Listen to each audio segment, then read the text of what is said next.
Emiten properti PT Lipo Cikarang Tbk membukukan nilai pra-penjualan atau marketing sales sebesar 1,65 triliun rupiah hingga akhir Desember 2025. Realisasi tersebut setara dengan 100% dari target yang ditetapkan perseroan untuk tahun buku 2025. Realisasi marketing sales pada tahun 2025 terutama ditopang tingginya permintaan produk residensial. Kembali bersama kami di Market Buzz pemirsa, PT Lipo Cikarang Tbk membukukan marketing sales sebesar 1,65 triliun rupiah hingga akhir Desember 2025. Ya, realisasi tersebut setara dengan 100% dari target yang ditetapkan di sepanjang tahun 2025. Emiten properti PT Lipo Cikarang Tbk membukukan nilai pra-penjualan atau marketing sales sebesar 1,65 triliun rupiah hingga akhir Desember 2025.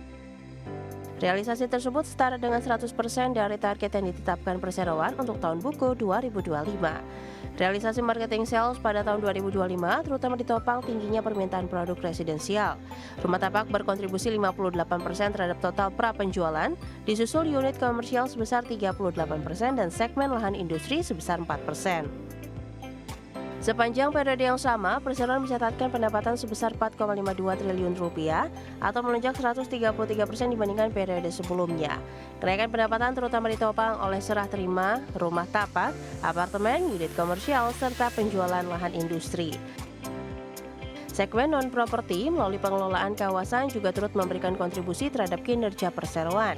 Segmen rumah tapak dan apartemen mencatat pertumbuhan pendapatan signifikan sebesar 369% secara tahunan seiring percepatan proses serah terima unit. Sementara itu segmen pengelolaan kota membukukan pendapatan 474,5 miliar rupiah. Berbagai sumber, IDEX Channel. Ke informasi emiten selanjutnya pemirsa, di mana emiten produsen keramik PT Arwana Citra Mulia Tbk bersiap melaksanakan pembelian kembali saham atau buyback dengan menyiapkan dana maksimal 100 miliar rupiah. Di mana Korporasi Sekretari PT Arwana Citra Mulia Tbk Rudi Soeyanto mengatakan aksi korporasi tersebut diharapkan dapat menjaga stabilitas harga saham sekaligus meningkatkan kepercayaan pemegang saham dan pemangku kepentingan. Ya, pelaksanaan buyback direncanakan berlangsung selama 12 bulan, yakni mulai 9 April 2026 hingga 9 April 2027. Setelah memperoleh persetujuan RUPST. Dalam rencana tersebut, perseroan mengalokasikan dana maksimal 100 miliar rupiah yang seluruhnya bersumber dari kas internal. Jumlah saham yang akan dibeli kembali akan bergantung pada harga saham pasar dengan ketentuan harga pembelian tidak melebihi harga transaksi sebelumnya sesuai peraturan yang berlaku. Manajemen menegaskan pelaksanaan buyback diperkirakan tidak akan berdampak pada penurunan pendapatan maupun kegiatan operasional perseroan. Selain itu, dampak terhadap biaya pembiayaan juga dinilai sangat kecil.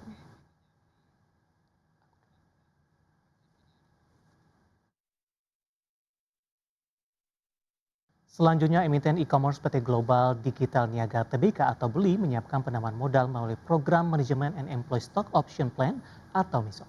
Ya, dua tahap program ini berpotensi menghimpun dana segar hingga 647 miliar rupiah.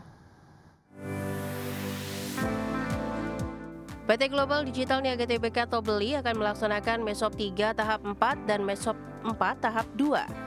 Program MESOP 3 tahap 4 digelar selama 30 hari kerja mulai 15 Maret 2026 hingga 13 April 2026 dengan harga pelaksanaan Rp430 per saham. Jumlah hak opsi yang dapat dieksekusi maksimal 320.757.001 saham. Jika seluruhnya terserap, perseroan berpotensi meraih dana sekitar 140 miliar rupiah. Sementara itu dalam MESOP 4 tahap 2, perseroan menawarkan hingga 1.178.988.100 saham dengan harga pelaksanaan sama yaitu Rp430 per saham. Periode pelaksananya juga berlangsung 15 Maret hingga 13 April 2026. Apabila seluruh saham terakuisisi oleh karyawan, BELI berpotensi mengantongi tambahan dana sekitar 506,96 miliar rupiah. Dengan demikian, total potensi dana yang akan dihimpun dari dua tahap MESOP tersebut mencapai 647,04 miliar rupiah. Namun pada perdagangan Senin 2 Maret 2026, saham BELI ditutup turun 3,3% ke level Rp410 per saham. Dalam 5 hari terakhir, saham BELI terkoreksi 4,65%. Berbagai sumber, IDEX Channel. Terima kasih untuk Anda yang masih bergabung bersama dengan kami. Di segmen ini kita akan review jalan perdagangan hari kemarin. Harga saham gabungan mengalami koreksi cukup dalam dan bagaimana proyeksinya hari ini, di mana saham-saham perbankan dan konglomerasi hari kemarin dan juga beberapa saham big cap menjadi pemberat utama.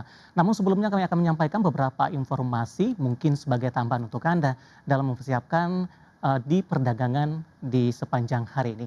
Kita ke informasi yang pertama pemirsa, di mana indeks harga saham gabungan ditutup di zona merah dengan melemah dalam di 2,65% di perdagangan awal pekan. Indeks tersengat sentimen negatif perang di Timur Tengah yang melibatkan Amerika Serikat dan Israel menyerang Iran. Indeks harga saham gabungan ditutup di zona merah dengan pelemahan 2,65% di level 8.016,83 di perdagangan Senin. Level penutupan ini merupakan level terendah intraday. Secara year to date, IHSG sudah melemah 7,29%. Sektor yang turun paling dalam adalah barang konsumen non-primer yang anjlok 7,6%. Sektor perindustrian turun dalam 5,95%. Sektor properti dan real estate tertekan 4,14%. Infrastruktur terkoreksi dalam 4,13%. Teknologi melandai 3,77%. Barang konsumen primer terdepresiasi 3,58%. Hanya sektor energi satu-satunya yang menguat 1,54%.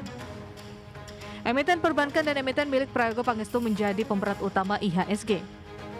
Saham Brand ditutup melemah 5,47% di Rp7.775, membebani IHSG di 17,58 poin. Saham TPIA ditutup terkoreksi anjlok 10,82% di Rp5.975 per saham, membebani indeks 13,48 poin. IHSG juga terbebani pelemahan saham perbankan Big Caps, diantaranya saham BMRI yang ditutup melemah 3,79% di Rp5.075 per saham, membebani indeks di 15,53 indeks poin. Saham BBRI ditutup terkoreksi 2,3% di Rp3.820 per saham, membebani IHSG di 14,15 poin. Saham BBCA ditutup tertekan 2,09% di Rp7.025 per saham, membebani IHSG di 11,84 indeks poin. Adapun penyebab anjloknya IHSG di Senin adalah imbas dari konflik antara Amerika Serikat, Israel, dan Iran yang semakin meningkat menyusul kabar tewasnya pemimpin tertinggi Iran, Ali Khamenei. Situasi ini memicu kekhawatiran pasar terhadap potensi gangguan pasokan energi global, serta meningkatnya ketegangan geopolitik di kawasan Timur Tengah. Dalam perkembangan terbaru, Kepala Dewan Keamanan Nasional tertinggi Iran, Ali Larijani, menegaskan pihaknya tidak akan bernegosiasi dengan Amerika Serikat. Berbagai sumber IDX Channel.